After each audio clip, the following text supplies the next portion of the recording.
সকলোলৈকে আন্তৰিক ধন্যবাদ জ্ঞাপন কৰিলোঁ। ইয়াৰ পাছতে আমাৰ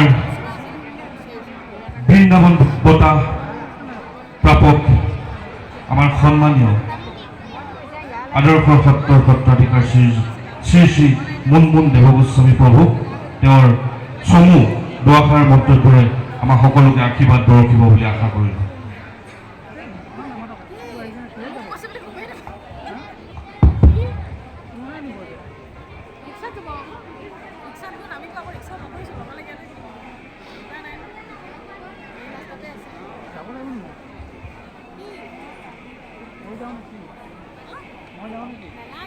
ओम नमो भगवते वासुदेवाय।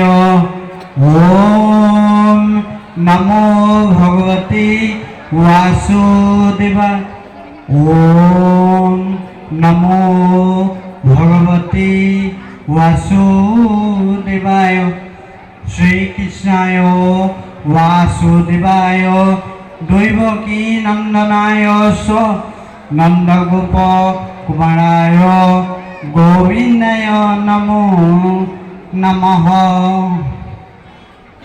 साक्षात श्री चैतन्यमूर्ति महाप्रभु गोविंदर श्री चरणत मैं प्रथमे श्रद्धांजलि दिछु।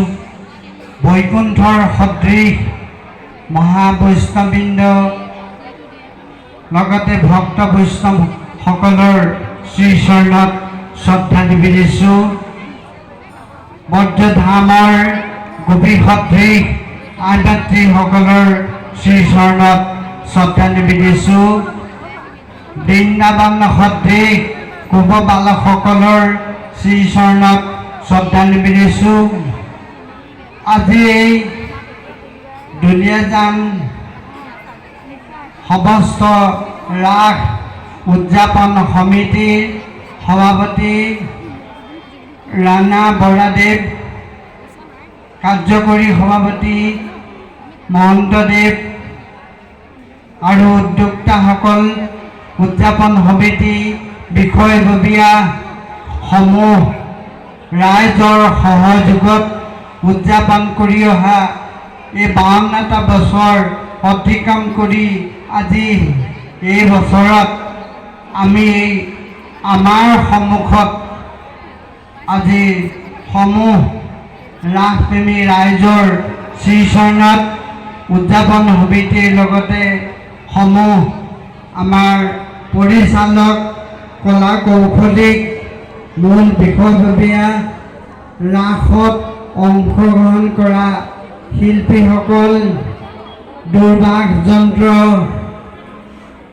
বাদ্যযন্ত্ৰ লগত বিজুলী বাতি সকলোৰে প্ৰতি শ্ৰদ্ধা জনাই আৰু আজি এই বৃন্দাবন বঁটা যি প্ৰদান কৰা শংকৰ বৰুৱাদেউৰ লগত সপৰিয়ালৰ প্ৰতি আন্তৰিক অভিনন্দন তথা শ্ৰদ্ধা জ্ঞাপন কৰিছোঁ।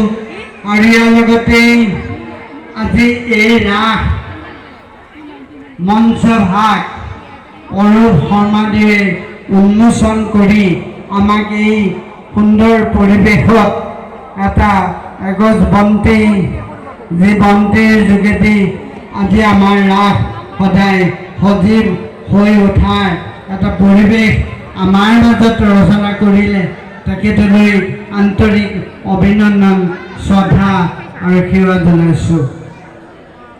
ৰাস বুলি কোৱাৰ লগে লগেই ৰস